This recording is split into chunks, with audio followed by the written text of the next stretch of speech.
I am in the media. I still write for publications. I've been in the media. I'm not an expert on the media, but everything you know about the media comes from the media. The media is everything. It's like water to a fish. You can't tell it apart. So your media determines your perspective, ultimately your identity, your outlook, and your beliefs. It's very influential.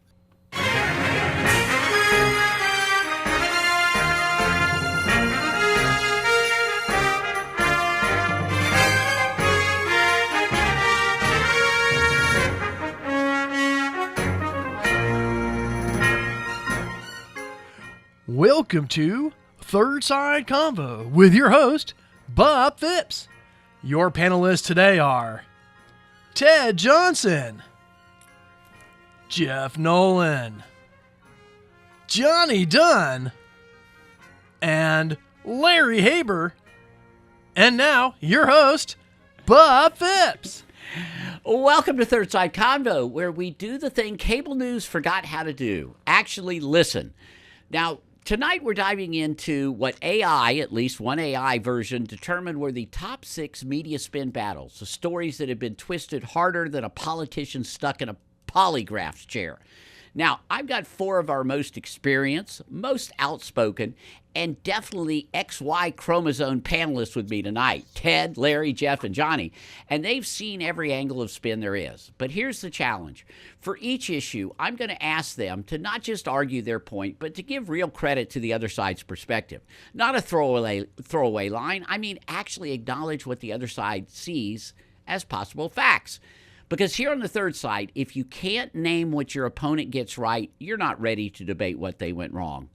So, let's go ahead and start. And I'm going to go and start with Jeff on this one. Jeff, did you see any of those topics that you recognize? Obviously, there's spin, there's both sides. And I know you have an issue with the AI, because there's always how things are framed. But I think us pulling it from AI, my feelings about that really, I guess, kind of don't matter because here we are. I think that implicit bias in the media has been around forever because the media, by and large, is run by human beings. Mm-hmm. And in 20 minutes from now, when all of our media is produced by AI, then maybe it'll be objective. But until 7 p.m. Eastern Standard Time, it's going to be run by human beings. All right, perfect. Johnny, what's your thought? You're the one that kind of said, let's do it on media bias. I know I kind of changed it up a little bit. What's your thoughts on the bias out there? Well, boy, I don't want to take 10 minutes all at once, but recently I was visiting my elderly father. He sits and watches MSNBC all day long. And I said, hey, Pops, is the news ever wrong? And he goes, all the time, son. And I go, well, why do you watch the news then, Dad? He goes, to be informed. And I just thought it was completely ridiculous. And here you go. By the way, this had nothing to do with MSNBC. I think my general side that I lie on, it lies just as much. And since I completely turned off the news, I'm better for my wife. I'm better for my family. I'm better for society. We all have a narrative in our brains that tells us we're going to do great things or the world is ending. And everyone would say, I would like to have the narrative that says I'm going to do good things. And if you want to have that narrative, you turn off the dumbass news. That's how you do it. All right, well, let's go to Ted. I mean, this is a justice position here. I mean, we got Johnny, who no longer listens to the news. Ted, you read all the good stuff, don't you? Well, I am in the media. I still write for publications. I've been in the media. I'm not an expert on the media, but everything you know about the media comes from the media. The media is everything. It's like water to a fish. You can't tell it apart. So your media determines your perspective, ultimately your identity, your outlook, and your beliefs. It's very influential. And so Johnny turning it off seems to me, yes, there's lots of reasons to turn it off. There's a lot of misrepresentation, things you don't like, the way it's presented. Mm-hmm. But it's because of people turning it off that things like the National Socialistic movement in Germany in the 1930s took off. So I think better informed is better. Let's go. Okay, great. I agree Larry, with- I Larry, agree you're with for. Oh, Ted. no. I'm sorry. And, No, it's and okay. Johnny was here. I agree with Ted up to a point, but I also see where Johnny's coming from because, well, frankly, Johnny talking about his father watching MSNBC all day, and whether it was MSNBC, Fox, CNN, whatever, Yeah. it is inconceivable to me Yeah. why anybody would watch a 24-hour news channel all Well, that's day long. true. It's just inconceivable. And I think that the advent of the 24-hour cable news show, thanks Ted Turner, really started a downhill momentum in the discourse, because you had to continually feed that beast, and it was more voracious than it had ever been before. There's when you could get everything in a half hour of local at 6 p.m. and a half hour of international at 6:30, it there's just not that much to talk about all the time. I'll come back to that, Jeff. Larry's got to go. Yeah, let's go, Larry. I am still wondering what the question is. Well, good question. Well, the question is what about what's your take on media spin? I mean, you recognize it's there everywhere. What I wanted to do was look at 6 specific issues and talk about what the spin is on each side. So you're just ready for that? Well, why don't you start with that? Let's see. COVID. Was there? Okay, we got it. COVID. What was the spin on both the right and the left as you saw it? I saw the right trying to get to realistic science and facts, and I saw the left, thank you, and I saw the left keep listening to people that didn't know what the heck they were talking about. Yeah. And the best Fauci. example of how it worked out is we were right. But I do give them credit. I do totally give them credit for recognizing that COVID was an issue that somebody needed to address. All right. Okay. Wow. Who wants to take that one? Obviously, we're not getting a friendship show here. Jeff, why don't you go on that one? Let Ted go. No, Okay, well, Ted. back to what Jeff was saying about the half an hour news. It was determined by, as were newspapers back then. They used to have these things that show up in your doorstep in the morning, about 40 to 80 pages, depending, had print on it, pictures, called newspapers. They were determined what went in the news by experts in their field. They were journalists. That's what they did, and editors. And so back to Jeff's point was that half an hour news show, there was 40 things they could put on, but they put on 7 because they said that's the most community relatable things that are make everybody more informed. But so what Larry seems to be doing, pointing out, is that people like Fauci is not an expert. He was an expert, but maybe they didn't agree with him. Other people brought up points against him, even though his history of success was remarkable. He brought up the HIV cure, the virus, the cocktail of drugs that led to the cure of HIV.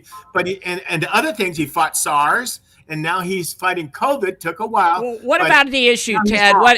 What about the issue of the origin? Are you not saying that the right wasn't claiming that and the left was going against that? No, I'm talking about no. Well, but I am. I'm trying to say. Origin of COVID. I'm not talking about the origin of COVID. I'm talking about the treatment of COVID, which I thought Larry was talking about. But what were points on the right that you actually that they were possibly correct on? Were there some points on COVID on the right that they were correct on? I think. Okay. So if you took the population of New York City, Queens, you take an 8-story apartment building with 2,000 people in it, and you have narrow hallways, and you have crowded elevators, you had to have masks. Now, did you have to have masks in Rapid City, South Dakota?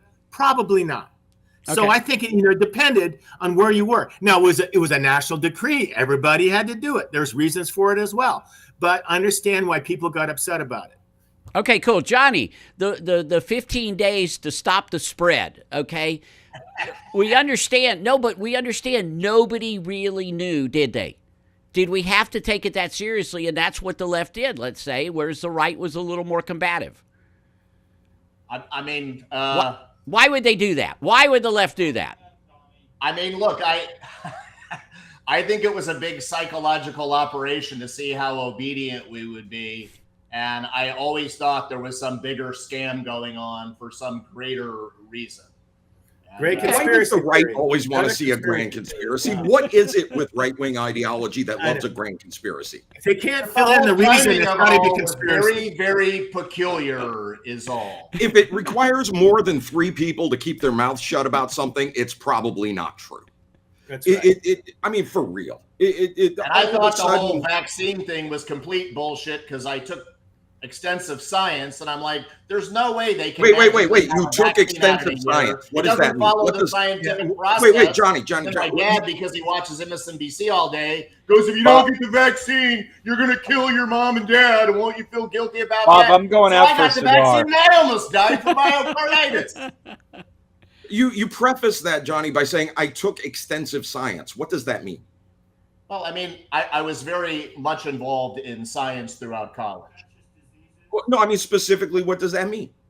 Well, I mean, in almost all science classes, you become familiar with the scientific process. And when you see all this stuff going down, not following the scientific process, it seems very shady at best because the scientific process typically takes about 7 years. No, not true. Don't we have to go to a commercial, Bob? Yeah, we're going to it. I knew whatever one we started out with, it would be fun, and that's okay. Joe Boy, would you like to go to commercial now? We certainly could for our first one. Okay, so please, I knew it wasn't going to be any different for a bit, but I swear we're going to see something here. All right, please subscribe on YouTube, Facebook. Go in there on, thirdsideconvo.com. We're now on TV in both, in L.A., we're on the radio in El Paso, and in London, we're on all sorts of other platforms. We'll talk about them later. We'll be right back after our word from our sponsor. Aw, and I can't play my games. Call Your Computer Solutions today, and we will scan for viruses and clean that computer up remotely and make it fast again. Our phone number is 407-826-0810. Thanks, Dad. My computer's fast again. Now I can do my homework. Thanks for calling Your Computer Solutions at 407-826-0810. The Typia Show would like to thank Boggy Creek Airboat Adventures for being one of our sponsors. I got to go on an airboat and saw a real gator. I even got to go to the gem mine and mine for some gems. We ate a steak dinner at the restaurant and even got some gator rights. If you want to have a blast with the entire family, I suggest you go to www.bcairboats.com right now. Get your tickets today. The website again is bcairboats.com. All right, welcome back. Now, I know the first segment gave everyone a chance to throw some punches, and a few haymakers were landed. But now I really want the uncomfortable part to pick some of these issues. Let's look at these issues and see if the other side actually does have a point. And not a backhanded compliment, not a they got lucky once. I mean a real grown-up, out-loud admission. So let's look at another one we could talk about. How about, let's look at immigration just real quickly. Let's go through immigration. How do people use immigration to scare people on both sides? All right? Let's start. Larry, let's start with you. Does the right or the left use immigration figures to scare or to make a point? What do they do? They both do. Okay, how? Absolutely. How do they do it? Tell me how each do it. The right will use that we're losing jobs, that housing is going up in price, services, hundreds of billions in taxpayer dollars are taking care of a lot of people that got here illegally and so forth. So there's a lot of claims on the right, and the left I sympathize with. I'm not a right-wing, send everybody else across the border, but I think that what we're trying to do is correct something that we're now even finding out today shouldn't have happened and wasn't even authorized by the person who thought he authorized it. So I'm, I'll give them all the credit that we need to be more compassionate. Yeah, because Ted's always talking about empathy, and it's a valid point that we seem to, are people getting whisked away and, without reasons and stuff like that, and certainly you can find examples, as the right find examples like the Willie Horton story or whatever, even though that wasn't an immigrant. They use stories like that to scare, don't they? Absolutely. Jeff, what about immigration to you? Where do you see the right actually has some valid points on an immigration, at least as it has progressed? I would agree with the right in that you cannot have a sovereign nation with unfettered, no border immigration. You just cannot. That's unrealistic. And my friends on the left who, and I don't really know many people who think this, the right-wing media would make you think we all think this, but the anybody who advocates for just, come on, everybody, we'll take care of it is just unrealistic. It's utopian and it's frankly a little juvenile. Got it. All right, Johnny, we're going to start on another one here because we got a bunch of them to go through. We spent so long on the COVID. So what about education in the schools, the whole concept of parents in the schools? Can you kind of talk about what both people kind of have, what they're talking about on both sides, their argument there? Well, the left's view, they're banning books. The right's view, they're coming for my kids. There are definitely truths in both of those things. And as I mentioned on an earlier episode of this, some of these books definitely have no place in the school at all. They have nothing to do with raising productive members of society. And then the left says we're being fascist and book burning in 1984 in George Orwell. And it's all just, once again, fear-mongering. That happens on both sides. Both sides. That's why, once again, I turned it all off, and I'm spending time loving my neighbor instead, as Jesus commanded us to do. Okay, it's Ted. a lot more productive than watching the news. Ted is hiding a smile or a smirk or something there, but I do love his faces. Go. So there's there's Johnny talking about, some books don't belong in the school system, which I understand many people believe that. I think some people believe that Huck Finn shouldn't be in the system anymore, which I think is the greatest American novel ever, but it has bad words in it. But they have that belief, to which I say, don't read the book, to go read something else that's from the similar era of the similar point of view.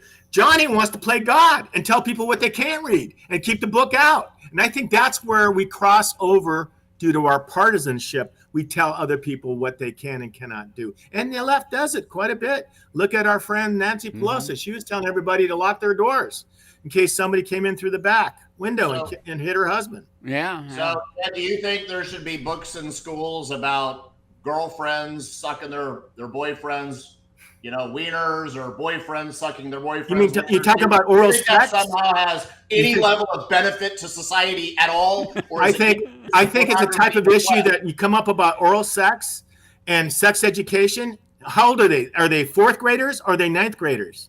How old are they? I believe that one, if I'm not mistaken, was like for sixth graders. But really? 12, 13 years old, entering puberty? Maybe you want to have an open discussion about that. And as a parent, you definitely have the right to say, I don't want her to participate. How's that line of thinking working out for you, Ted? You're playing God again, Johnny. You're playing God again. All right, let's I think find the TV show we're on. Yeah, exactly. No. They actually agreed on that one. I kind of like that one. All right, what about gun violence and killings and all this other stuff? The fact that we have guns in this country. Jeff, do you understand the people that are arguing for the Second Amendment? What is your feeling overall about gun control? Well, I mean, I think that the gun issue in this country is utterly insane. But I'm also realistic enough to. We're not going to do like Australia did and just all of a sudden guns are gone. Ban guns. Guns are gone. That's guns. It's just operationally impossible. So we have to deal with it in a realistic way. But when the right wing, I swear to God, there's significant numbers on the right that think the Constitution has a header and then a Second Amendment, and then it says the end. And it's religious for these people. Mm-hmm. Freaking guns? Are you serious? I cannot. You kind of understand it, though, right? I mean, do you kind of understand the concept of somebody not taking away a gun and the ability to protect oneself? Where do you draw the line? It's like the right wing feels that anything that talks about guns at all is marshal the forces and freak out, set your hair on fire because here they come for your guns. When, by the way, I've only in my lifetime heard one sitting president suggest taking guns, and it wasn't a Democrat. Bob, let me know when I can go on my rant, but go to somebody else. No, I'd rather hear your rant, Ted. Go for it. You go, and then Ted, you go, then Larry. Certain guns. They're only talking about certain guns. One's called the AR-15. It was designed for war. It's the M16. It was designed to kill. It has a projectile that's smaller, lighter, but faster, and when it hits, it tumbles. It's meant to kill. And that's why you have kids walking into schools and shooting kids with it, and they can't push the victims back together. The violence is that bad. So if that piece of war gets to go into society, where are you going to stop there? I think RPG should come in. Okay, let's ask. Okay, let them have the Abrams A1 tank. Put it in Ted. the driveway. Ted, let's ask the other side. Johnny and Larry, do you understand where liberals would want to say take some of these guns like your ARs and your unbelievable those things like that and limit those things? You understand it? There you go. It's not that we don't understand you, Ted. We don't always agree with you, or they don't anyway. I'm speaking to the far religious the pro Second Amendment people. I'm sorry. Right. All it took was one Republican political operative to get shot in the head, and then we did have an so-called assault weapons ban in this country. And we had one in California, and a governor banned them, and we didn't have any major shootings for 12 years. And in 1994, the U.S. Congress, led by the Republicans, repealed the law. Gotcha. You can thank Dianne Feinstein for that one. Okay, well, we've got another little one. We're going to be taking a break in a second. We'll do this one real quickly because I know that the bias of the AI choice of this one, but the AI chose the Hunter Biden laptop, okay? I got it. I know that was probably, hey, Jeff, was that the thing that made you wonder what the hell I picked? I didn't pick it, okay? No. But that was a different thing. Okay, got it. Well, you have to tell me which one that was. But do you understand where the right was coming from on the fact that there was some stuff on there that probably, was real and could have been looked at and got totally shelved, we'll say, by the left? So what? Okay, so fair enough. Larry, what do you think about so what on something like that? Was it a bigger deal and just got covered up or what? No, I just think that AI was already working in favor of the Russians, and therefore it was all planned and plotted in a conspiracy. Larry, you hit it right, the nail on the head. You're absolutely right. Yeah. So, well, wait, are you saying AI planted the laptop at that guy's thing or what? No, the whole story. The story. You can't make stuff up like that unless you have some basis. So when it gets as fantastic as what the left created, I think that it's more likely that AI actually created the storyline. Because you can't make stuff like that up. All right. Well, can anybody get it back to a reasonable thing? Was it something? Was this a case of media bias? Well, in other words, it was the same story. The story was the laptop. The story was how was it reported. So, Bob, the story was the fact that he left the laptop. It was his private property. A woman had it, and an operative went in and stole it. That was the property. So then it became a search issue. Do you have the right to look into this thing? And then somebody spilled it for Fox News to pick up. Yeah. So that was the issue. And I made sure not to vote for Hunter Biden. Yeah, got exactly right. Well, my part that bugs me is just that there were these 60 intelligence officials who all came out and said it's Russian disinformation, which has been proven to be a lie. And I'm not even picking on their side at this point. I'm once again saying all of it. I would love nothing more than to trust our government and that they had our best interest at heart. But man, I can't do it because they all lie so damn much. All of them, by the way. Thank you, Johnny. All right. Well, that's perfect place for our next break. Please check us out on YouTube, on Third Side Convo, on Apple Podcasts, on Amazon Music, on Spotify. We are all over the dadgum place, and we will be right back after a word from our sponsors. Corona Cigar Company is your one-stop shop for all your cigar needs. Whether that's a brand new humidor, a box of those new cigars you've been waiting for, a top-of-the-line cutter or lighter, a place to enjoy the finest cigars and spirits with friends, or the only cigars grown right here in the Sunshine State, we've got you covered. Come visit one of our retail locations for the ultimate cigar experience. Visit us online at coronacigar.com. Oak Ridge Gun Range is a family-oriented shooting range that has been in business for over 30 years. They specialize in basic firearm training and offer numerous services such as consignments, gun trades, gunsmithing, and concealed weapon classes. I even got my training for gun safety at Oak Ridge Gun Range. Great customer service, and firearm safety is what they do best. So find out more at oakridgegunrange.com. All right, this show does not exist to solve everything, but it does exist to model what real political conversation looks like, even if that means sometimes admitting, even if it's through gritted teeth, okay, they're not completely wrong. And that's how we grow, at least how we don't throw a remote through the TV. Okay, so today, Joe Boy, of course, calls these kumbaya shows if all we're doing is agreeing. He wants disagreement. I say that's horse hockey, okay? None of this friendship stuff, but it really is. We're still coming back and we're listening to people. Larry, on various of these issues, I mean, you generally do understand when the left actually has a point, don't you? Absolutely. When it comes to civil rights in particular, I'm probably as left as they are, but I'm not left on things like foreign policy, economics, and giving away all the money that anybody could possibly find and then some to people that aren't working. All right, left. Come up to something you agree with on the right that they actually have good points on. Which one? Well, what do you want to talk about? We could talk. Larry's right. Larry's right that the left can become over enthused about certain issues.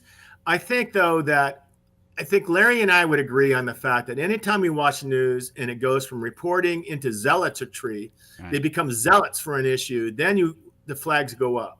I think one of the issues that really stands out, however, is that I'll name some major news outlets, one of which is, of course, Fox News. Their zealotry about the outrage system, that everything that's going wrong and it's all the Democrats' fault, which has been going on for 25 years, is a major cause of dissension. You may disagree, but the more point is the right responds even more when the left tries to raise that level of outrage against the right. They say, "What are you doing? You're a bunch of crazy wingnuts." There you go.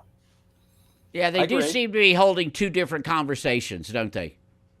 I mean, that's why I love this. On any particular issue, we're arguing different things. But how can you, if you don't admit that the other one's got something there? That's all I wanted to say. That's what I want to realize with you. Jeff, you've always been one that recognizes the other side of the argument. That's one reason why you're here.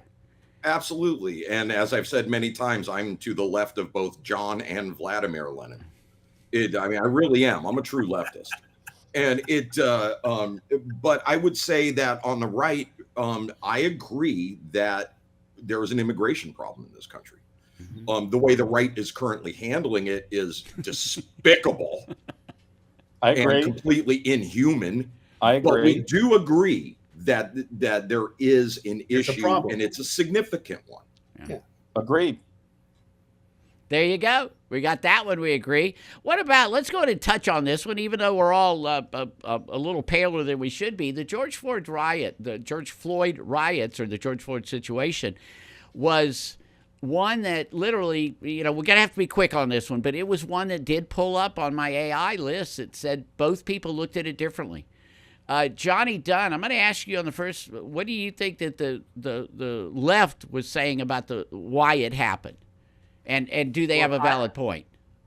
No, absolutely. When I watched that video with that man with his knee on his neck, I got physically sick to my stomach. And I mean, I don't know what police protocol is, but I sat there and I'm like, my God, like this is awful to see. And I got disgusted. But at the same time, I didn't understand how looting targets somehow helped the situation. All right. The other side want to take a look at that one? I mean, did it seem like it got a little out of control? Ted, what's your thoughts? So, Bob, I think it points to the fact that you're talking about two different things. There was the actual incident of a man dying with a policeman's knee on his chest and his throat. The other was the reaction to it. And so you're including two things, two completely different things. And so that's one reason why the prompts don't work. Okay. And then the issue becomes muddled. You wouldn't make this, it wouldn't make it in the opinion page of your local newspaper because of that fact. So the fact of the matter is, it was the outcome brought a reaction that stems 240 years in the country of explicit racial injustice and physical harm to black people for the reason that they're black. And so that's the reaction. Yeah, and as Larry said, he understands the issue with the civil rights and everything that we've got here. Well, listen, believe it or not, we are already got to the end of our show, and I know that Joe Boy's already probably texting someone that this turned into a kumbaya show, but dadgummit, we're not holding hands or anything like that, but we're talking to each other. We're continuing to talk to each other, and I believe it's harder about being honest about where people may be right. That is much harder to do than it is to just slam people. And we do the slamming on emails and texts. Let's no longer do that. Please subscribe, Third Side Convo. We'd love to see you next week when we'll be back for another episode. Thank you. With better prompts.